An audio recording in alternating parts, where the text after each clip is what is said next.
Hello students, welcome to Magnet Brains Hindi medium. मेरा नाम है अवनीश त्रिपाठी। आज के सेशन में जब हम क्लास 12 का इकोनॉमिक्स देख रहे हैं, माइक्रो इकोनॉमिक्स, उसमें चैप्टर नंबर 4 पूर्ण प्रतिस्पर्धा की स्थिति में फर्म का सिद्धांत, उसका एक बेहद खास टॉपिक पढ़ेंगे और वो है पूर्ति में वृद्धि या कमी, increase in supply and decrease in supply. आप कहेंगे सर विस्तार और संकुचन में भी तो ऐसा ही था, अंतर है। क्या अंतर है इसको आज समझेंगे। इसके पहले के सारे टॉपिक्स आप जरूर देख लीजिएगा, पर एक बात का ध्यान रखिएगा कि मैग्नेट ब्रेन्स हिंदी मीडियम एक ऐसा प्लेटफॉर्म है जहां आप कक्षा 7 से 12 तक की सारी शिक्षा बिल्कुल निःशुल्क पाते हैं। यानी जहां 1 या 2 चैप्टर्स पढ़ने के बाद आपको कोई पेड सब्सक्रिप्शन नहीं लेना है। आपको किसी भी तरीके की पढ़ाई के लिए, चाहे आप यूपी बोर्ड से हो, बिहार बोर्ड से हो, सीबीएसई बोर्ड से हो, मध्य प्रदेश बोर्ड से हो, झारखंड बोर्ड से हो, आपको कोई सब्सक्रिप्शन नहीं लेना है। हिंदी माध्यम में आप निःशुल्क रूप से यहां से शिक्षा प्राप्त कर सकते हैं। पर उससे पहले कि मैं ये सेशन स्टार्ट करूं, आप प्रीवियस सेशन जरूर देख लीजिएगा। और आइए अब स्टार्ट करते हैं आज का ये इंपॉर्टेंट सेशन कि पूर्ति में वृद्धि या पूर्ति में कमी क्या होता है। और जब पूर्ति में वृद्धि और पूर्ति में कमी होता है तो हमें देखने के लिए मिलता है पूर्ति वक्र में परिवर्तन या शिफ्ट। मैंने इसके प्रीवियस सेशन में आपको बताया था और फिर से बता रहा हूं कि जो पूर्ति वक्र होता है उसमें 2 तरह की चीजें पाई जाती हैं। एक तो पाया जाता है चलन या संचलन जिसे कहते हैं, ठीक, और एक पाया जाता है परिवर्तन या जिसको आप कहते हैं इसमें शिफ्ट होगा, ठीक। तो इसमें क्या होता है, शिफ्ट होता है। अब ये संचलन होता है 2 कारणों से, विस्तार और संकुचन। आप कहेंगे सर पढ़ा दिया आपने प्रीवियस सेशन में, ठीक है, अच्छी बात है। तो आज पढ़ लीजिए इस शिफ्ट या परिवर्तन का कारण क्या है। तो उसमें 2 होता है, एक वृद्धि और एक कमी। तो वृद्धि के कारण जो पूर्ति वक्र होती है वो दाईं ओर खिसक जाती है। क्यों होता है, कैसे होता है देखेंगे। कमी के कारण पूर्ति वक्र जो होती है वो बाईं ओर खिसक जाती है। अब आपको ये राइट और लेफ्ट जो परिवर्तन पूर्ति वक्र में हो रहा है, बेसिकली इसी का कारण और कंसेप्ट समझना है। दाईं ओर और ये बाईं ओर। अच्छा, मैंने आपको यह भी बताया था स्पष्ट रूप से। अच्छा, विस्तार संकुचन में नीचे एक ही पूर्ति वक्र में नीचे ऊपर होता था, यहां पर दाएं बाएं होगा। मैंने आपको ये बताया था कि जब आप विस्तार या संकुचन पढ़ रहे थे, जब आप विस्तार या संकुचन देख रहे थे, तो वहां पर आपने एक चीज जो देखी थी, वहां पर यह हमने देखा था कि एक ही पूर्ति वक्र में, ठीक है, एक ही पूर्ति वक्र में आप क्या कर रहे थे, एक ही पूर्ति वक्र में विस्तार और संकुचन का संचलन दिखा रहे थे। ऊपर की ओर संचलन, नीचे की ओर संचलन। यहां क्या हो जाएगा, जब आप परिवर्तन या शिफ्ट पढ़ेंगे या पूर्ति में वृद्धि और कमी पढ़ेंगे तो आपको 2 वहां पर पूर्ति वक्र दिखाई पड़ेंगे, या तो दाईं ओर खिसकेगा या बाईं ओर खिसकता हुआ दिखाई पड़ेगा। इसकी चर्चा हम आपसे करेंगे। अब होगा क्या कि मैंने आपको प्रीवियस सेशन में भी बताया था, उससे पहले भी बताया था कि पूर्ति में परिवर्तन होने के या पूर्ति को प्रभावित करने के कई सारे तत्व होते हैं, कई सारे कारण होते हैं। उन कारणों की चर्चा मैंने की है। उन कारणों में सबसे पहले आता है वस्तु की कीमत। अच्छा, वस्तु की कीमत के कारण क्या होगा, पूर्ति में चलन होगा, विस्तार संकुचन, वो हम पहले देख चुके हैं। उसके बाद के अगर तत्वों की मैं बात करूं कि और क्या क्या चीजें पूर्ति को प्रभावित करती हैं, तो जैसे उत्पादन के साधनों की कीमत, ठीक, जैसे फर्मों का आकार कितना है बाजार में, ज्यादा है कि संख्या, फर्मों की संख्या। इसके अलावा संबंधित वस्तुओं की कीमत कैसी है, उपभोक्ता की रुचि कैसी है, तकनीक उत्पादन का कैसा है, सरकार की नीतियां कैसी हैं। ये ऐसे कारण हैं जिनके कारण पूर्ति घट या बढ़ सकती है, और इसी को पूर्ति में परिवर्तन कहते हैं, पूर्ति वक्र में परिवर्तन। और पूर्ति घट या बढ़ जाएगी तो अगर बढ़ेगी तो वृद्धि कहलाएगी। यानी कीमत के अन्य कारणों से, कीमत के अलावा जो दूसरे कारण हैं, अगर उनकी वजह से पूर्ति बढ़ती है, जैसे तकनीक अच्छी हो जाए, उत्पादन के साधनों की कीमत सस्ती हो जाए, संबंधित वस्तुओं की कीमत यानी स्थानापन्न वस्तु की कीमत घट जाए, या मान लीजिए खूब ज्यादा फर्मों की संख्या बढ़ जाए, टैक्स में सरकार कमी कर दे, इसके कारण अगर पूर्ति बढ़ जाए तो ये पूर्ति की वृद्धि कहलाती है। और ऐसी स्थिति में पूर्ति वक्र दाईं ओर खिसक जाता है, राइट वर्ड शिफ्ट मारता है। और अगर इन्हीं कारणों से, यानी पूर्ति की कीमत छोड़ दीजिए, वस्तु की कीमत छोड़ दीजिए, अगर इन्हीं कारणों से, जैसे मान लीजिए कि वस्तु की जो उत्पादन के साधन है इसकी कीमत बढ़ जाए, या स्थानापन्न वस्तु की कीमत घट जाए, या इसके अलावा जो है तकनीक बहुत खराब हो जाए, सरकार बहुत ज्यादा टैक्स लगाए, और वस्तु की पूर्ति घटती है अगर इसके वजह से, तो उसको पूर्ति में कमी कहते हैं, और बाईं ओर पूर्ति वक्र खिसकती है। यही कंसेप्ट आपको देखना है। तो कीमत के अलावा भी कई ऐसे तत्व हैं यानी जिनसे वस्तु की पूर्ति में परिवर्तन होता है। इन तत्वों में जैसे तकनीकी सुधार है, यातायात के साधनों का विकास है, उपभोक्ता की आय या रुचि में परिवर्तन है, ये सब चीज शामिल है। तो अगर इनके कारण, या मान लीजिए फर्मों की संख्या है या सरकार की करों की नीति है, इनके कारण अगर पूर्ति में परिवर्तन आता है तो उसे पूर्ति वक्र में परिवर्तन कहा जाता है। और वहां पूर्ति वक्र में क्या होगा? शिफ्ट होगा, जिसको बोलते हैं अंतरण, या जिसको बोलते हैं खिसकाव,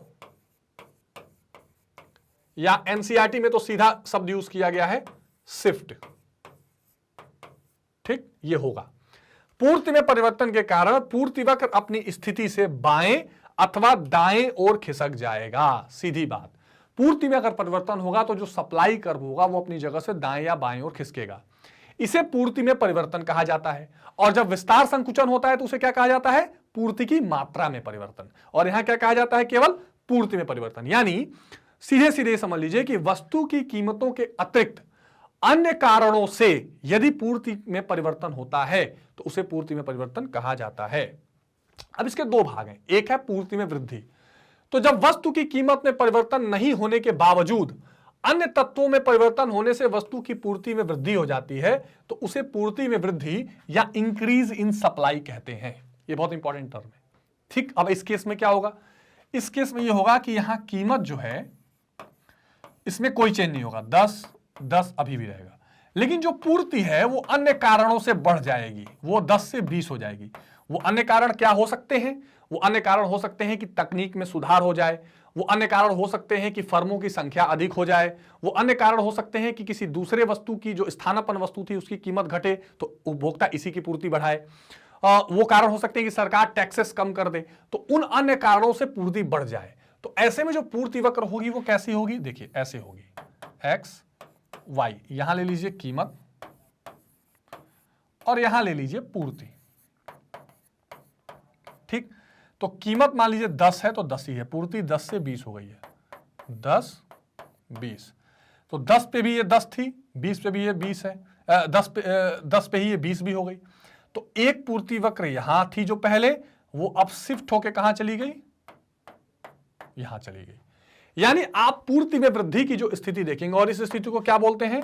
इस स्थिति को बोलेंगे, सीधी बात जो बोलेंगे कि दाएं ओर शिफ्ट। ठीक, जिसको हम क्या बोलते हैं? पूर्ति में वृद्धि। टेबल और ग्राफ से जरूर दिखाना है आपको चीजें। यानी बहुत स्पष्ट मामला है कि यदि कीमत के स्थिर रहने पर भी, यानी कीमत के अतिरिक्त अगर किसी और कारण से पूर्ति बढ़ती है तो इसे पूर्ति में वृद्धि कहा जाता है। और इस संदर्भ में जो पूर्ति वक्र है वो दाएं ओर खिसक जाती है, राइट के तरफ शिफ्ट मारती है। इसको बोलते हैं इंक्रीज इन सप्लाई या पूर्ति में वृद्धि। कोई शक इसमें नहीं। अब इसके कारण क्या है? अन्य वस्तुओं की कीमत में कमी आने पर, जैसे मान लीजिए दो वस्तु है, चाय और कॉफी।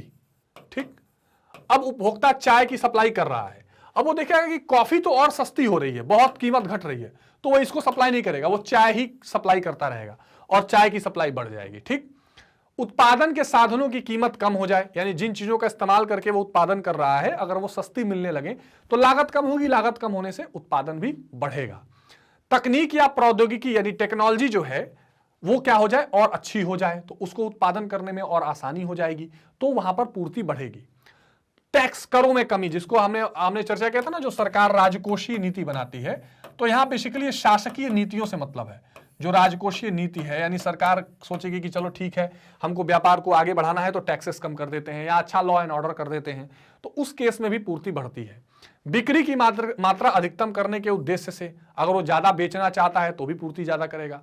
और फर्मों की संख्या बढ़ जाने से, मतलब अगर एक फर्म कोई चीज बनाती थी, अब 10 फर्म बना रहे हैं तो स्वाभाविक है कि पूर्ति बढ़ेगी। तालिका यहां पे दी हुई है, कीमत 100 का 100 है और पूर्ति 200 से 300 हो गई। और इसी को आप वक्र से दिखाएंगे तो पहले आपको दिखाई पड़ेगा, जैसे यहां कीमत ले लीजिए 100 और यहां पूर्ति 100 और यहां 200, तो 100 पे ये 100 थी, ये 200 हो गई, यानी पहले पूर्ति यहां रही होगी, अब पूर्ति क्या हो गई, शिफ्ट होके दाईं तरफ चली गई। तो ये पूर्ति में आपको वृद्धि स्पष्ट रूप से दिखाई दे रही है कि कीमत में कोई चेंज नहीं है, लेकिन सप्लाई यहां पर चेंज होती चली जा रही है। ठीक बात है, कोई डाउट नहीं है? ठीक है, चलो आगे देखते हैं। अब पूर्ति में कमी ठीक उल्टा, यहां भी वस्तु की कीमत में कोई चेंज नहीं होगा, लेकिन पूर्ति घट जाएगी। क्यों? हो सकता है फर्मों की संख्या घट गई हो सकता है सरकार ने टैक्सेस बढ़ा दिए हो सकता है जो उत्पादन के साधन है वो महंगे हो गए हों, इत्यादि इत्यादि। तो जब वस्तु की कीमत समान या स्थिर रहने पर अन्य तत्वों में परिवर्तन हो जाने से वस्तु की पूर्ति घट जाती है, तो उसे पूर्ति में कमी या डिक्रीज इन सप्लाई कहा जाता है। इस केस में क्या होगा? इस केस में मान लीजिए ये आपकी कीमत है, वो 10 का 10 है, लेकिन जो आपकी पूर्ति है वो 10 से 5 हो गई। ठीक, अब इसको आप ग्राफ से अगर दिखाना चाहें तो यहां अगर आप प्राइस ले लें, यहां अगर आप सप्लाई ले लें, तो ये 10 है और ये 5 10। 10 पे पहले वो 10 थी, यहां थी पूर्ति, अब ये 10 पे 5 हो गई, यानी पहले पूर्ति ये थी, अब वो क्या हो गई, बाईं ओर शिफ्ट मार गई। ठीक, तो इसको क्या बोलेंगे, बाएं ओर शिफ्ट। एनसीईआरटी भी शिफ्ट वर्ड का यूज कर रहा है, आप लिख सकते हैं शिफ्ट, और इसको क्या बोलेंगे, पूर्ति में कमी। पूर्ति में कमी। ठीक है, बात समझ में आ गई? तो ये बहुत स्पष्ट रूप से डिक्रीज इन सप्लाई वाली कहानी दिखाई देती है। अन्य कारणों से यहां पूर्ति घट या बढ़ रही है। ठीक है, चलिए अब इसके कारण क्या होंगे? अन्य वस्तुओं की कीमत बढ़ने के कारण हो सकता है जो स्थानापन्न वस्तु हो, मान लीजिए कोई चाय बेच रहा है और कॉफी की कीमत बढ़ रही है, तो उत्पादक तो उसी चीज की पूर्ति बढ़ाएगा ना जिसकी कीमत ज्यादा है, तो चाय की सप्लाई कम हो जाएगी। तो अगर अन्य वस्तु की कीमत बढ़ जाए तो इसकी सप्लाई कम हो जाएगी। उत्पादन के साधनों की कीमत बढ़ जाए तो जिन चीजों को मिलाकर वो उत्पादन कर रहा है, अगर वो महंगे होने लग जाए तो लागत बढ़ेगी, तो वो कैसे पूर्ति करेगा? पूर्ति घट जाएगी। पुरानी और जटिल तकनीक, हो सकता है जो उत्पादन करने की टेक्नोलॉजी वो इतनी खराब हो कि वो उसको वहां पर समस्या महसूस हो रही है, वो ठीक से प्रोडक्शन न कर पा रहा हो। सरकार द्वारा भारी करारोपण के कारण अगर टैक्सेस ज्यादा गवर्नमेंट लगा रही है, तो उस केस में भी क्या होगा, अगर ज्यादा टैक्स लगाएगी तो फिर उस केस में वहां पर उत्पादन लागत बढ़ेगी और पूर्ति घटेगी। लाभ को अधिकतम करने के उद्देश्य से या फर्मों की संख्या घट जाने के कारण, तो फर्मों की संख्या अगर वो घटाना चाह रहा है, फर्मों की संख्या अगर घट जाएगी तो भी वहां पर पूर्ति अपने आप घट जाएगी। अच्छा, ये जो पॉइंट है ना, लाभ की संख्या अधिकतम करने के उद्देश्य से, वो मतलब ये कि वो सोच रहा है कि मैं बाद में लाभ कमाऊंगा, अभी पूर्ति को रोक लूं, अभी स्टॉक बना लूं, बाद में ज्यादा कमाऊंगा, तो इससे आप कंफ्यूज मत होइएगा। तो एक छोटे सेशन में मैंने आपको समझाने की कोशिश की कि पूर्ति में वृद्धि क्या कहलाती है, पूर्ति में कमी क्या कहलाती है। विस्तार और संकुचन में खेल कीमत का था, यहां कीमत के अतिरिक्त अन्य कारणों का था। तो अगर आपको कोई प्रॉब्लम हो, आपको कोई डाउट हो, तो वो कमेंट बॉक्स में मुझे बता दीजिए।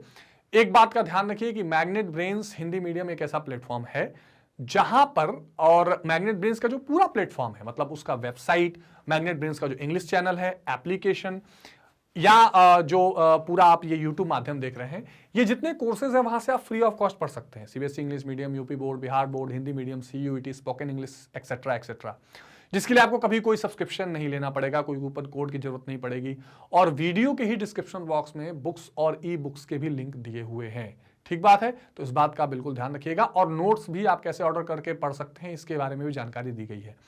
जो सोशल मीडिया हैंडल्स हैं, ट्विटर, टेलीग्राम, फेसबुक, इंस्टाग्राम, इनके माध्यम से भी आप आसानी से हमसे जुड़ सकते हैं, और जो नए अपडेट्स हैं उसकी जानकारी आपको सारी मिलती रहेगी।